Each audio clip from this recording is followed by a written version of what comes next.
যেই বোনকে আমার কোনোদিনও পছন্দ ছিল না, তারই হাজবেন্ডের সাথে আমার আজ বিয়ে হয়েছে। কতটা অস্বস্তিকর ভাবা যায়! একটা ২ মাসের বাচ্চার জন্য আমার বাবা আমার জীবনটা বাদ করে দিল। মাত্র পড়াশোনা শেষ করেছি, কোথায় চাকরি বাকরি করে নিজ পায়ে দাঁড়িয়ে নিজের পছন্দসই বিয়ে করব, তা না, ধরে বেঁধে বিয়ে দিয়ে দিল। বাচ্চাটাকে মাও পালতে পারতেন। বড় আপা মারা গিয়েছে বলে আমাকেই কেন এই ব্যাটার সাথে বিয়ে দিতে হবে? রাগে গা ছমছম করছে। বাচ্চাটা আমার দিকে ফেলফেলিয়ে তাকিয়ে আঙুল খাচ্ছে। যতই রাগ থাকুক, এইটুকু এইটাতে এই বাচ্চার তো কোনো দোষ নেই। ওকে আমি আমার রাগের কোনো ছিটে ফোঁটা অনুভব করতে দেব না। কিসব ভাবতে ভাবতে লোকটা ঘরে ঢুকলো। তনু, তুমি কি এ ঘরেই ঘুমাবে? আমি কি পাশের রুমে ঘুমাবো? মন তা চাচ্ছিল বলতে যে বেটা তুই জাহান নামে যা, আমাকে জিজ্ঞেস করিস কেন, কিন্তু বলতে পারলাম না। তারপরেও যেহেতু আমি ঘাড়তেরা কিসিমের, তাই একটু পাকা করে উত্তর দিলাম। আমি মানা করলে বুঝি রাস্তায় গিয়ে থাকবেন?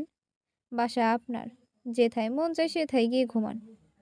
লোকটা এক মুহূর্তের জন্য দাঁড়ালো না, সে দরজা টান দিয়ে চলে গেল। আমি সানাকে নিয়ে শুয়ে পড়লাম। হাতের পাশে গরম পানির ফ্লাক্স ও দুধের কৌটা, বাচ্চার প্রয়োজনীয় সবই আছে। জীবনটা এক রাতেই পাল্টে গেল। আমার বড় আপার নাম অনু। ছোট থেকেই তাকে আমার ভালো লাগে না। আমাদের বয়সের ব্যবধান ছিল 7 বছরের। বাবা মা তাকে বেশি আদর করত। যে বাসে এসএসসি দিল, তার কিছুদিন আগে আমারও বার্ষিক পরীক্ষার ফল হয়েছিল। অথচ বাবা মা কেউ আমার রেজাল্টে এত খুশি হয়নি। আমিও তো প্রথম হয়েছিলাম, কেন আমার রেজাল্টে খুশি হয়নি? অনু কি খাবে, অনু কি পড়বে, সব ব্যাপারে সবার অতিরিক্ত যত্ন ছিল। আমার ভালো লাগতো না। অনু আমার সাথে কখনো খারাপ ব্যবহার করেনি। টিচারের বকাবাজি খাওয়া থেকে শুরু করে মায়ের হাতের মায়ের খাওয়া, সব কিছুতেই সে আমাকে বাঁচাতো। বড় হলো, বিয়ে হলো, ভাবলাম এবার বুঝি সব আদরের অংশ আমার। ভুল ছিলাম। আমার বাবা মা বিয়ের পর তাকে আরো বেশি আহ্লাদ সুখ করতে থাকে। রান্নাঘরে পাঠিয়ে দিত ড্রাইভারের হাতে, যাতে তাকে কষ্ট করে রান্না করে যেতে হয় না হয়। খোঁজ খবর তো সারাদিনই ফোনে ফোনে নেওয়া হতো। অনু থেকে অনুর বরের বয়সের ব্যবধান ছিল 6 বছরের। তাহলে আমার সাথে এই লোকের ব্যবধান কত হলো? 7+6+7, 13 বছরের। ভাবতেই গা কিটমিটিয়ে আসে। ধুর, কোন কপাল নিয়ে যে জন্মেছিলাম। সানা ঘুমিয়ে গিয়েছে। ঘুমিয়ে পড়া বাচ্চাগুলো কি সুন্দর! বাহ, মায়া লাগছে। জন্মানোর পর মায়ের আদরটাও বাচ্চাটা ঠিক মতন পেল না। অনুর শরীর ভালোই তো ছিল শুনেছিলাম। সিজারের সেলাই কাটার পর আমাদের বাসায় গিয়ে উঠেছিল। আমি শুধু মাঝে মাঝে বাচ্চা দেখতে ঘরে যেতাম। ওর সাথে কথা বলতাম না। ও ডাকতো, ভালোই লাগতো না। ওর পাশে বসে দুটো কথা বলতে ইচ্ছাই করতো না। বাচ্চা হবার পর 40 দিন ছিল আমাদের বাসায়। এরপর তার বড় দুঃখিত। এখন তো সে আমার বর, অর্থাৎ ওই লোকটা তাকে গিয়ে আস নিয়ে আসলো। অনুকে যাওয়ার দিন কেমন যেন দেখাচ্ছিল। খুব কেঁদেছিল। তার 4 দিনের মাথায় বুকের ব্যথা উঠে মারা গেল। তাকে হাসপাতালে নেওয়ার আগেই সে আর নেই। তার মারা যাওয়ার পর আমার বাবা মায়ের চেয়ে বেশি কেঁদেছে এই লোকটা। সেদিন আমিও কেঁদেছিলাম অনুর জন্য। যত রাগই থাকুক না কেন, ছিল তো বোনই আমার। কখন যেন ঘুমিয়ে পড়লাম। সকালে প্রথম আওয়াজটা কানে গেল, পপি মামির আওয়াজ। পপি মামির পরিচয়টা দেওয়া হয়নি। সে অনুর স্বামীর মামি হয়। মামার যক্ষ্মা চিকিৎসা করতে আসে ঢাকায়। সে আর টিকেনি। 48 বছর বয়সেও তার সন্তান সন্ততি নাই। বাবা মারা যাওয়ার পর তাকে আর গ্রামে না ফিরিয়ে দিয়ে অনু তাকে তাদের সাথে রেখে দেয়। মায়ের কাছে শুনেছি সে নাকি অনুকে অসম্ভব আদর করত। সে বাসায় আসার পর থেকে অনুর ঘুম ভালো হতো। সকালে উঠে নাস্তা বানিয়ে স্বামীকে অফিসে পাঠাতে হতো না। পপি মামি ঘরের সব কাজ করত। মহিলা দারুণ সুন্দরী, দেখে মনে হয় না এত বয়স। যাই হোক, তার সমুদ্র আওয়াজে ঘুম ভাঙল। তুমি তো ঘুমাচ্ছিলে। সানার ঘুম অনেক আগেই ভেঙেছে। দুধ খুঁজছিল, আমি খাইয়ে দিয়েছি। তুমি নাস্তা করতে আসো। খুব অবাক হলাম ঘড়ির দিকে তাকিয়ে। ঘড়িতে 11:30টার বেশি বাজে। আমি কখনো এত দেরি পর্যন্ত ঘুমাই না। আজ কি হলো বুঝলাম না। মাথাটাও ঝিমঝিম করছে। লোকটা বাসায় নেই, অফিসে গিয়েছে। বাসা জুড়ে চারদিকে অনুর ছবি। কেন যেন আমার দিকে বৃষ্টির মতো তাকিয়ে বলছে, তুই সব সময় আমার ব্যবহৃত জিনিসই পাবি। আগে ব্যবহৃত জামা পরতি, আর এখন ব্যবহৃত স্বামীও। হা হা। হ্যাঁ, রাগ উঠে গেল আমার। পপি মামিকে বললাম, এই ছবিগুলো খুলে ফেলা হলো না কেন? সে উত্তর দিল না। আমি একে একে সব কটা ছবি খুলে ফেললাম। একবারে শেষ ছবিটা দিয়ে হাতের আঙুল কেটে গেল। দৌড়ে গেলাম কমন বাথরুমে। সে সময় এটাই কাছে ছিল। হাতের রক্ত বন্ধ করতে কলের নিচে হাত রাখলাম, কিন্তু চারিদিকে কেমন যেন বিশ্রী একটা পচা রক্তের গন্ধ পাচ্ছি আমি। কেমন পোড়া একটা গন্ধ নাক ছাড়ছে না আমার। এরপর কিছু খেয়াল করতে পারছি না। হঠাৎ মাথা ঘুরিয়ে পড়ে গেলাম আমি। যখন আমার চোখ খুলল, তখন আমার সামনে আমার নববিবাহিত স্বামী, যাকে আমার একেবারেই পছন্দ না। যে কখন আসলো? সে তো অফিসে ছিল। তাকে কে বলল? আমার চোখ পড়ল দরজার দিকে। পপি মাম্মি দাঁড়িয়ে আছেন, তার কোলে সানা।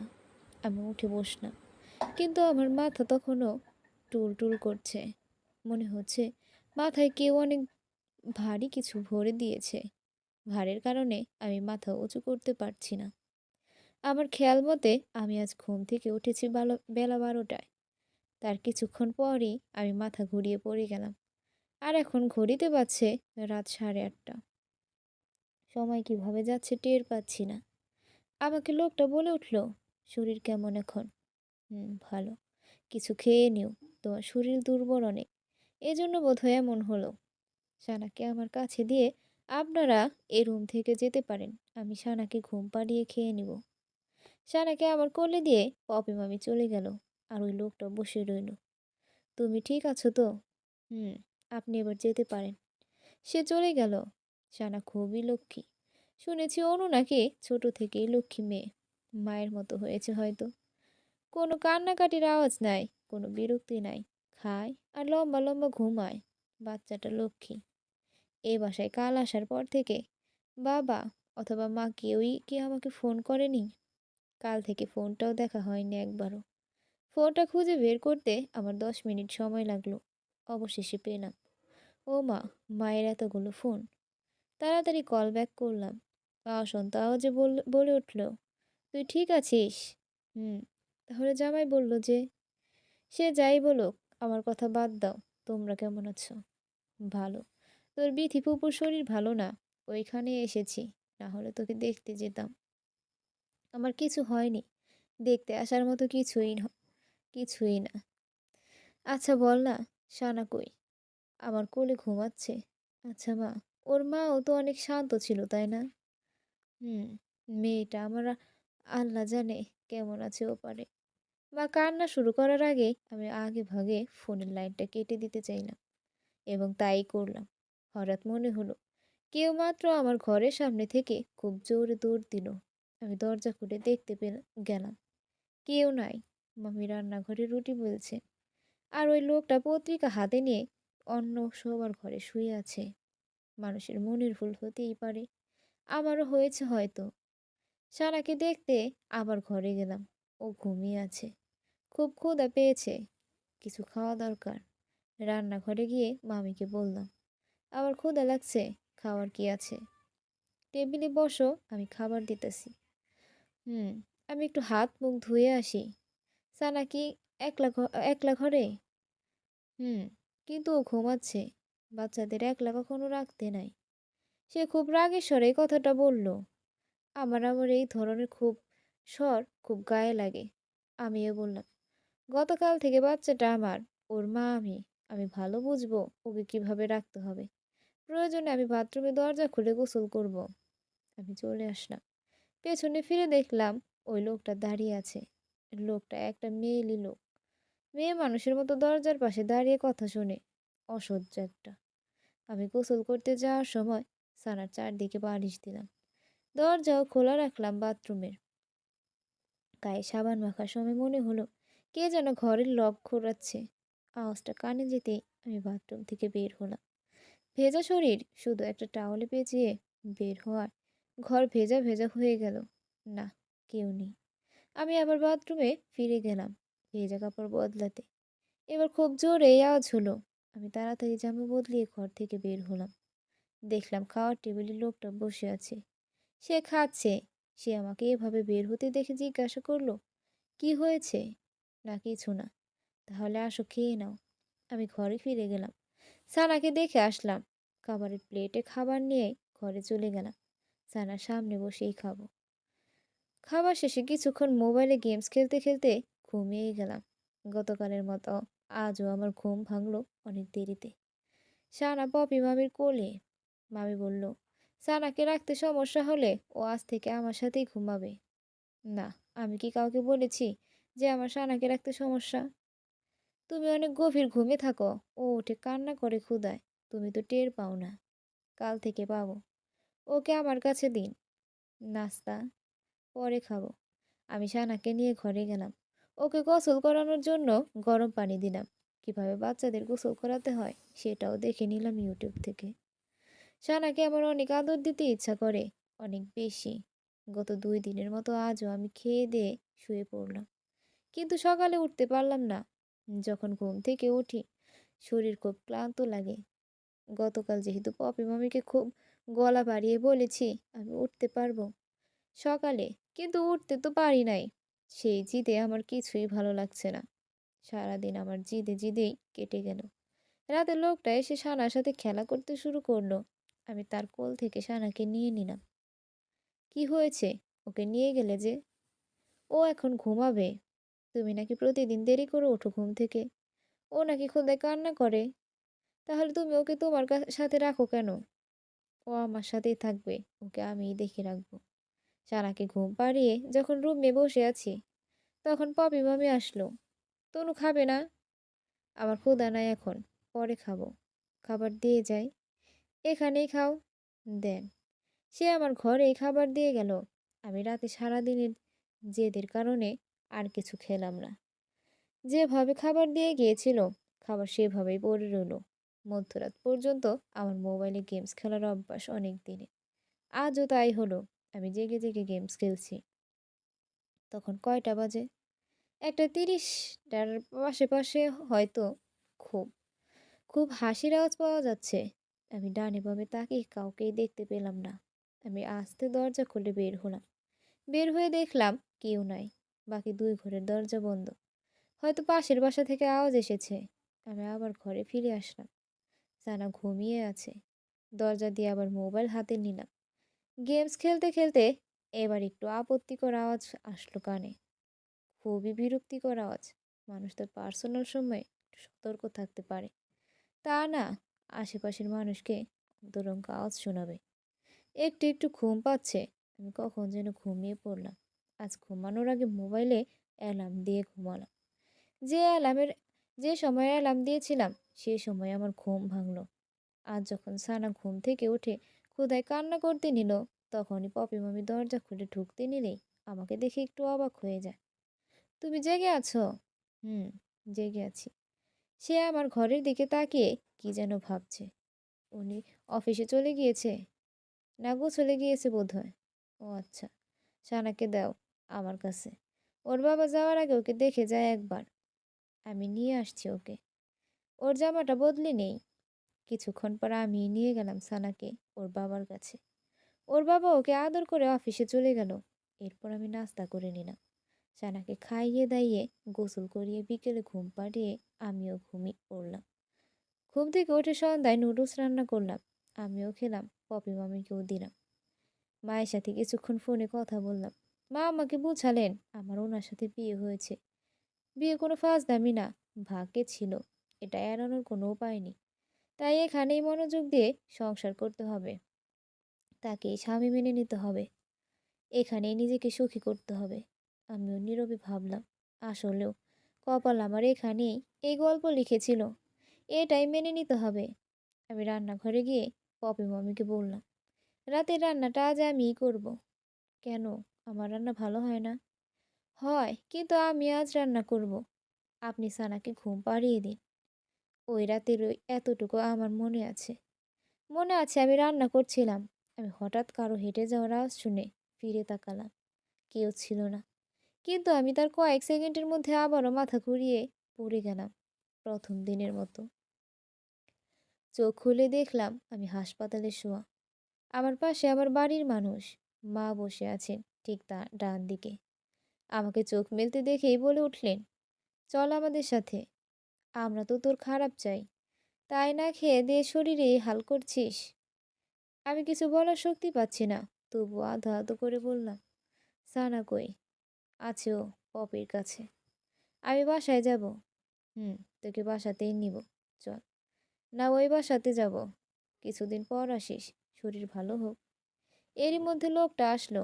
সে বলল, তোমার শরীর অনেক খারাপ, তুমি আগে সুস্থ হও, তারপর এসো। না, আমি এখনই যাব। আমি সুস্থ, আমার কিচ্ছু হয় নাই। কেউ হিসাব মিলাতে পারলো না তনু কেন এমন করছে। শারীরিক দুর্বলতার কারণে সে মাথা ঘুরিয়ে পড়েছে বলে ডাক্তার জানায়। আমি বেশ জেদ করেই বাসায় যাই। মা তার সাথে তার বাসায় আমাকে নিতে চাইছিলেন, আমি যাইনি। বাসায় যাওয়ার পর আমি সানার সাথে ব্যস্ত হয়ে গেলাম। খাওয়ার জন্য আমাকে যখন ডাকা হলো, আমি তখন সানাকে কোলে নিয়েই খেতে বসলাম। আমি আমার হাত দিয়ে খাবার খাচ্ছি। তখনই পপি মামি বলে উঠল, তোমার খাবার গরম করে দেই, ঠান্ডা হয়ে গিয়েছে। আমার কথাটা ভালো লাগলো না। আমি উত্তরে বললাম, আমার ঠান্ডা খাবারে কেন কোনো সমস্যা হচ্ছে না। সে আর কিছু বলল না। আমি খাওয়া দাওয়া করে রুমে চলে গেলাম। কিছুক্ষণের মধ্যে ঘরের বাতি নিভিয়ে দিলাম। আজ মোবাইল হাতে নিইনি, গেমস খেলবো না। আজ দেখবো আমার ঘুম আসে কিনা। অনেক রাত পর্যন্ত আমার ঘুম আসলো না। মধ্যরাতে অল্প আওয়াজে খুব জোরে শোনা যায়। আমার কাছে মনে হলো কেউ আমার ঘরের দরজা খুলছে। আমি অন্ধকারে ঘুমের ভান করে শুয়ে রইলাম। কে দরজা খুলছে বোঝা যাচ্ছিল না। বেশি অন্ধকার ছিল চারদিক। একটু পরে দরজাটা আমার আবার আস্তে করে লাগিয়ে দেওয়ার আওয়াজ পেলাম। সে রাতে অনেকক্ষণ জেগেছি, কোনো আওয়াজ আর পেলাম না। সকালে উঠে সানাকে কোলে নিয়ে রুম থেকে বের হয়ে দেখলাম সানার বাবা চলে গিয়েছে অফিসে। পপি মামি টেলিভিশন দেখছে। আমি তার সাথে খুব একটা কথা বলিনি এ কদিন। আজ নিজ থেকেই বললাম, আপনার কাছে রান্না শিখতে হবে, খুব ভালো রান্না করেন। তাই নাকি? হুম, ঠিক আছে, শিখাবো। বাবা নিশ্চয়ই আপনার রান্না খুব পছন্দ করতো।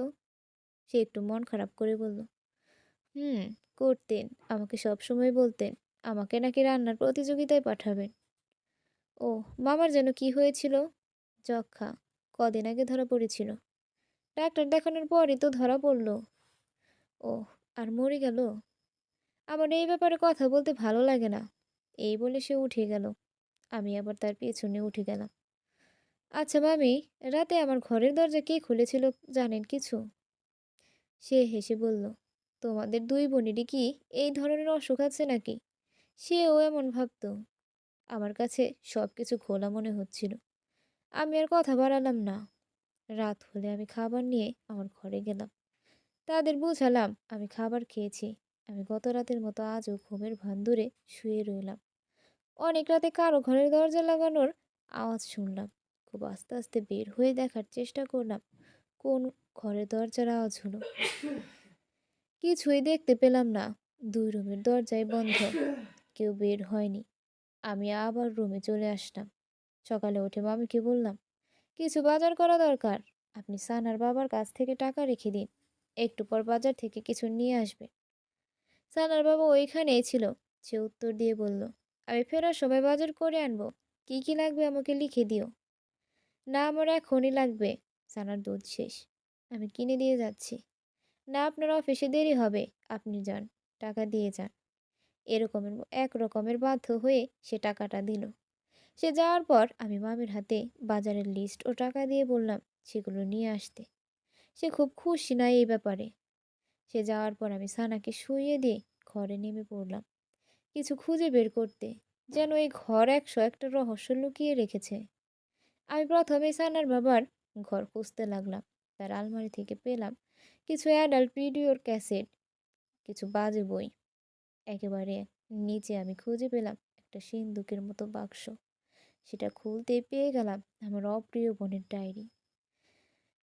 কলিং বেলের আওয়াজ পেতে আমি খুব দ্রুত সব দরজা গুছিয়ে দরজা খুললাম। ডায়েরিটা সরিয়ে ফেললাম। সে বাজার নিয়ে আসার পর বললাম, আমার খুব মাথা ব্যথা করছে, আপনি রান্না করেন, আমি কাল থেকে করব। ঘরের দরজা দিয়ে ডায়েরি পড়া শুরু করলাম। ডায়েরিটা পরিচিত, অনেক পুরনো ডায়েরি, একেবারে তার জীবনের বিশেষ দিনগুলো সম্পর্কে এখানে লেখা। অনুর ডায়েরি লেখার অভ্যাস অনেক আগে থেকে, কিন্তু কখনো পড়িনি। আজ পড়ছি। সেখানে শুরু থেকে জানতে পারলাম সে বাবা মার আর আমাকে কতটা ভালোবাসে। লেখাগুলো এত গুছিয়ে লেখা, ভালো লাগছিল পড়তে, বিরক্ত লাগছিল না একেবারে। এরপর তার কৈশোর যৌবনের অনেক অজানা কথা পড়লাম। জানতে পারলাম বিয়ের পর সুখী, সানার বাবা তাকে অনেক ভালোবাসে। এরপর জানতে পারলাম পপি মামি কতটা ভালো। জানতে পারলাম মামা একদিন হঠাৎ ঘুমের মধ্যে মারা গেলেন। তখন অনু গর্ভবতী। প্রায় রাতে সে আজব আওয়াজ শুনত। ঘুমে পাশ হাতিয়ে সানার বাবাকে পেত না। সে উদ্ঘাটন করলো। সানার বাবা রাতে অনুর ঘুমানোর পর উঠে যায় মামির ঘরে। একদিন হাতে নাতে তাদের পরকীয়া ধরতেও পারে। এতে সানার বাবা মাপ চায় তনুর কাছে, পাঠিয়ে দেয় তাদের গ্রামে। অনু মাপ করে দেয় স্বামীকে। কাউকেই কিছু জানায়নি সে, মা বাবা কাউকেই না। বাচ্চা হওয়ার সময় সে যখন এ বাসায় ছিল, সে আজ করতে পারে মামিকে আবার আনা হয়েছে। সে ঘরে ফিরে এর প্রতিবাদ জানাবে বলে শেষ পাতায় লেখা, আর কিছু লেখা নেই, সাদা পাতা। এর পরের টুক আমার জানা দরকার ছিল, আমাকে যেভাবেই হোক জানতে হবে। আমি ডায়েরি লুকিয়ে ফেললাম। রাতে সানার বাবা বাসায় ফিরলেন। আমি বললাম আমি ঘরে খাওয়া দাওয়া করব। খাবার দেওয়ার পর আমি না খেয়েই খাওয়ার ভান করে শুয়ে পড়লাম। সে রাতে আমি এক মুহূর্তের জন্য ঘুমাইনি, অপেক্ষায় ছিলাম দরজা খোলার আওয়াজে। কিন্তু কি আশ্চর্য, কোনো আওয়াজ হলো না সে রাতে। এমনকি তার পরের দুরাতেও। তৃতীয় রাতে প্রায় 2টার দিকে আওয়াজ হলো। আমি উঠে গেলাম। প্রথমে মামির ঘরের দরজা বন্ধ দেখে সেখানে কান পাতলাম, কোনো আওয়াজ নেই। এরপর গেলাম সানার বাবার ঘরের সামনে। হুম, সেখানে আওয়াজ হচ্ছিল কথার। দুজন কথা বলছিল, তবে তাই স্পষ্ট না। আমি দরজার লক ঘোরাতেই সব থেমে গেল। মুহূর্তে সব নিশ্চুপ। আমি দরজার বাহিরেই বসে রইলাম। ভোর হয়ে গেল, কেউ বের হয় নাই ঘর থেকে। সকালে দরজা খুলে বের হলো পপি মামি। তাকে দেখেই আমি হেসে দিলাম। সারা রাত অপেক্ষা করেছি, এতক্ষণে ওপর মা আমার ওপর মায়া হলো। সানার বাবা দৌড়ে আসলেন। আরে তনু, তুমি এখানে? হুম, আপনাদের রংলীলা দেখতে বসেছিলাম। তুমি ভুল বুঝছো, এমন কিছু না। তো কেমন কিছু? ও নো জানতো এসব, তাই না? মামি রুম থেকে বের হয়ে গেল। সানার বাবা আমাকে বোঝানোর চেষ্টা করেই যাচ্ছে, আর আমি তর্ক করেই যাচ্ছি। হঠাৎ কেউ আমার মাথায় কিছু দিয়ে আঘাত করলো। আমি নিস্তেজ নিস্তেজ হয়ে শুয়ে পড়লাম। কিছু বলার শক্তি পাচ্ছি না আমি। জ্ঞান আসার পর হাত পা নাড়তে পারছিলাম না। আমার হাত পা ততক্ষণে বাঁধা হয়ে গিয়েছে। আমার মাথায় কে যেন সুন্দর করে ব্যান্ডেজও করেছে। আমি খাটে শোয়া। আমার পাশে বসা আমার মা। সে আমার দিকে তাকিয়ে বলছে, ওদের মধ্যে সম্পর্ক, তাতে তোর কি? তুই কেন রাত জেগে ওদের ঘরের পাশে বসেছিলি? তুই একটু বেশি বেশি করছিস। মায়ের কথা শুনে আমি অবাক হয়ে যাই। আমি আরো অবাক হই যখন মা পপি মামিকে বলেন, একটা বালিশ দাও তো পপি, ওর নাকে মুখে চেপে ধরে আজ ওকে মেরেই ফেলি। প্রতিদিনের জ্বালা ভালো লাগে না। মাকে আমি কিছু বলার আগেই মা আমাকে মুখে বালিশ চেপে ধরল। আমি নিঃশ্বাস ছাড়তে পারছি না। সানা কাঁদছে। হাও মাও করে লাফিয়ে উঠলাম। আমি এতক্ষণে স্বপ্নে ছিলাম। সারা রাত আমি যেখানে বসেছিলাম সেখানেই বসে আছি। বাহিরে এখনো অন্ধকার। কখন যেন ঘুমিয়ে পড়েছিলাম এখানে। সানার আওয়াজ শুনে চোখ খুলছে। আমার সারা শরীর ঘামে ভিজে গিয়েছে। আমি এতক্ষণ স্বপ্ন দেখছি না, তবে তাদের পরকীয়া মিথ্যা না। আমি যে জায়গায় রাতে বসেছিলাম আমি সেখানেই ঘুমিয়ে পড়েছিলাম। ভোর হবে হবে প্রায়। আমি দৌড়ে সানার কাছে গেলাম। ওর কাছে যেতেই ও কান্না থামিয়ে দিল। আমি তাড়াতাড়ি ঘরের দরজা বন্ধ করে ঘরে বসে রইলাম। মাথা গরম করে কিছু করা যাবে না। আমাকে ঠান্ডা মাথায় সব করতে হবে, ভাবতে হবে। তাছাড়া অনুর মৃত্যুর রহস্য আমার এখনো জানা বাকি। আজ অনুর জন্য খুব মায়া লাগছে, সানার জন্য খুব মায়া লাগছে। এত অল্প বয়সে সে মা হারা সন্তান। অনু থাকতে কখনো অনুর প্রয়োজন বোধ হয়নি। আজ মনে হচ্ছে আমার সাথে ওর ভালো থাকলে হয়তো আমাকে কিছু শেয়ার করতো। আফসোস লাগছে আজ, খুব আফসোস। সকালবেলা আমি ইচ্ছে করে ঘুম থেকে দেরি করে উঠলাম, যাতে তাদের সন্দেহ না হয়। কারণ এতদিনে আমি বুঝে গিয়েছিলাম আমার রাতের খাবারের সাথে ঘুমের ওষুধ জাতীয় কিছু মেশানো হতো। সারাদিন খুব স্বাভাবিক ব্যবহার করলাম পপি মামির সাথে। রাতে সানার বাবা বাসায় আসলো। আমি তাকে আজ নিজে উঠে গিয়ে খাবার দিলাম। আবার তার সাথে ভাব করা হচ্ছে প্রথম কাজ এখন। আমি তার সাথে সারাদিন কি করলো না করলো সব জিজ্ঞাসা করলাম। রাতে সে ঘুমাতে যাওয়ার আগে বললাম, আপনি এখন থেকে আমার ঘরে ঘুমাতে পারেন। সে কিছুটা বেকায়দায় পড়ে গেল। মনে হচ্ছিল না, না পেরেই সে আমাকে ঘরে ঘুমাতে আসলো। আমিও পপি মামির হাতের রান্নাই খেয়েছি এই ভান করে শুয়ে পড়লাম। সানা ঘুমিয়ে গেল।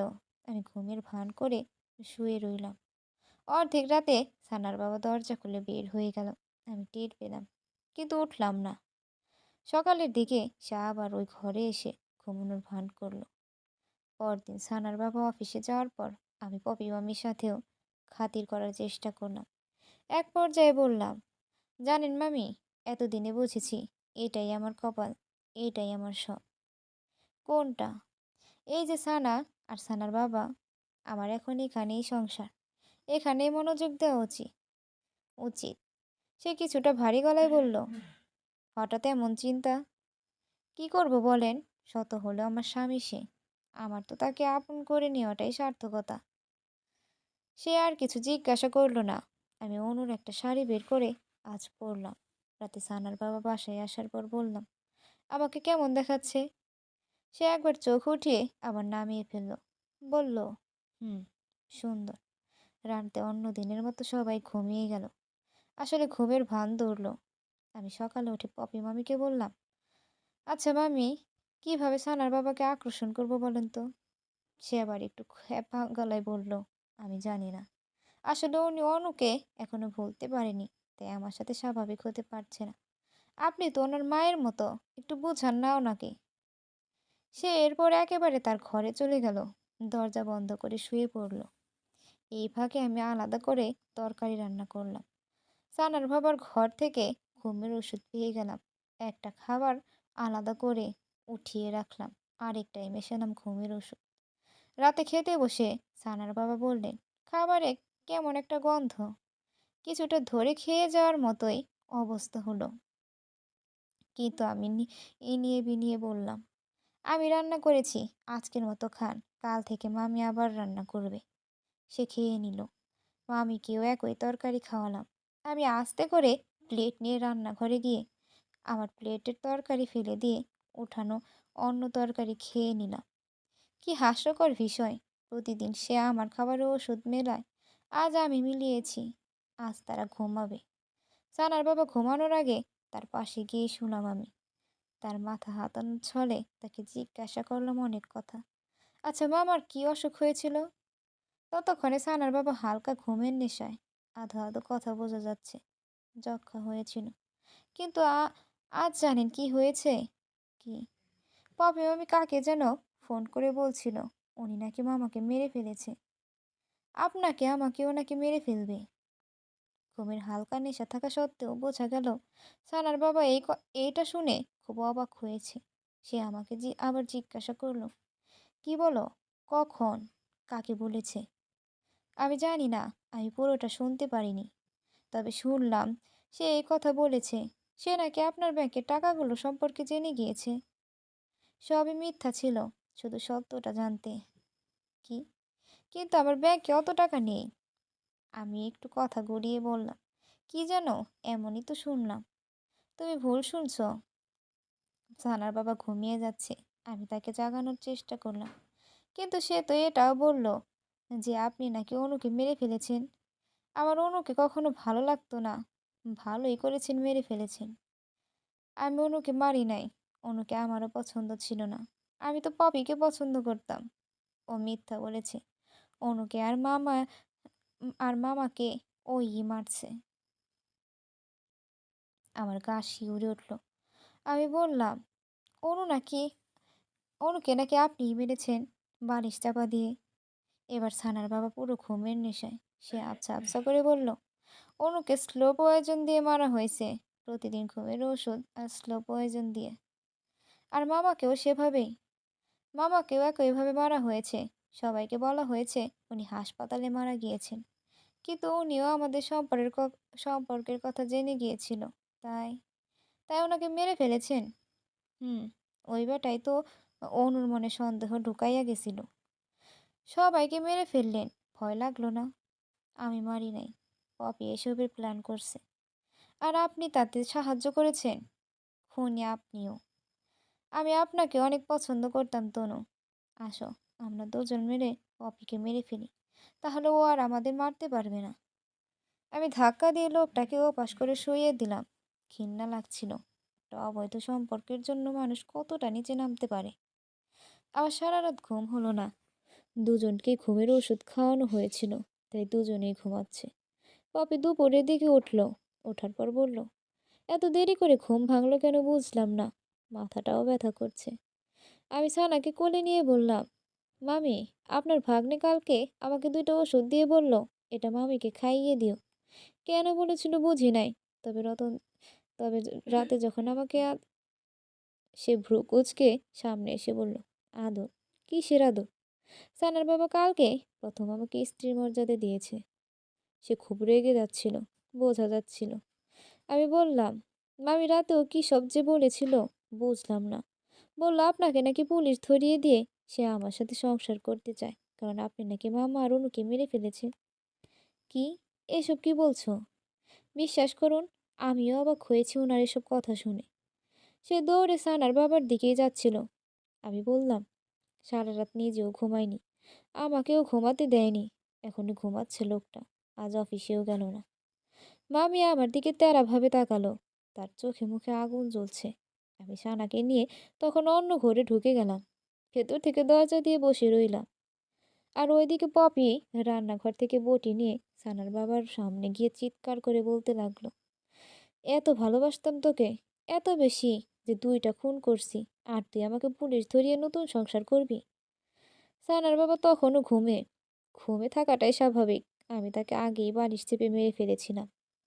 পপির প্রশ্নের কোনো উত্তর না দেওয়ায় তিনি এতটাই রেগেছিলেন যে মরা লাশের গায়ে আরো কয়েকটা আঘাত করে বসলেন। আমি ততক্ষণে পুলিশকে ফোন করে বললাম, পপি আমাকে আর সন্তানকে মেরে ফেলতে চাইছে। সে ভয়ে আমরা আলাদা একটা ঘরে লুকিয়ে আছি। পপি এতটাই ক্রোধে ছিল যে সে সেখান থেকে সানার বাবাকে খুন করে ওইখানেই বিলাপ করে কান্না করছিল। পুলিশ আসলো। আমি দরজা খুলে দিয়ে এমন অভিনয় করলাম যে সানার বাবার মৃত্যুতে আমি অনেক বড় ধাক্কা খেয়েছি। বারবার মূর্ছা যাওয়ার ভান করছিলাম। হুম, খারাপকে খারাপ শেষ করেছে। যেভাবে ওরা খুন করেছে 2 বৈধ সম্পর্কে, আমিও ঠিক তাদের মতো করেই তাদের অবৈধ সম্পর্ক শেষ করে দিলাম। ও হ্যাঁ, আমার তো স্বামী মারা গিয়েছে। অনেক কাঁদতে হবে আমাকে। এখনো কি বা দেখেছি জীবনের। পুলিশ ধরে নিয়ে গেল পপিকে। আমাকে আর সানাকে উদ্ধার করা হলো। কেউ কখনো জানবে না এই সত্য। যেভাবে আমি কখনো যেভাবে আমি কখনো জানিই না অনু আমাকে কতটা ভালোবাসতো। যে সে সানার নাম তনুই রাখতে চেয়েছিল, কিন্তু সে নাম রাখতে দেয়নি তার স্বামী। আজ খুব আফসোস হচ্ছে একটা আবার তাকে জড়িয়ে না ধরতে পারার। মা বাবা এসেছেন সানাকে আর আমাকে নিয়ে যেতে। সবাই আমাকে সান্ত্বনা দিচ্ছে। পপির জবানবন্দিতে সব সত্য প্রকাশ হলো। আমি তাকে উস্কিয়েছি বলার পর আমি বারবার অস্বীকার করি। তবে পপি বারবার বলার পরও আদালত বিশ্বাস করলো না যে সে সানার বাবাকে বালিশ চেপে আগে শ্বাসরুদ্ধ করে মারেনি। কারণ ফরেনসিক রিপোর্টে এটাই প্রমাণ হয়। তাকে পুলিশ জব্দ করে অনুর ডায়েরি। সবার মধ্যে জানাজানি হয় এই অবৈধ সম্পর্কের কথা। সবাই জানুক, অবৈধ সম্পর্ক শুধু বন্ধু বান্ধবীর মধ্যে হয় না। দুঃসম্পর্কের মামি খালা ফুপু ভাবি বোনের সাথেও হয়, যাদের নিয়ে কেউ কখনো সন্দেহ করবে না। ভাববে ওরা মা ছেলের মতো, অথবা ও- ও তো ও তো ওকে বোনের চোখে দেখে। যেসব সম্পর্কের কারণে বৈধ সম্পর্কগুলো মরে যায় সব কিছু। সানা এখন আমার কাছে থাকে।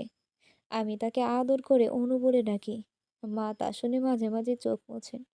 অবশেষে মেয়ের প্রতি জীবিত মেয়ের ভালোবাসা তাকে কাঁদায়।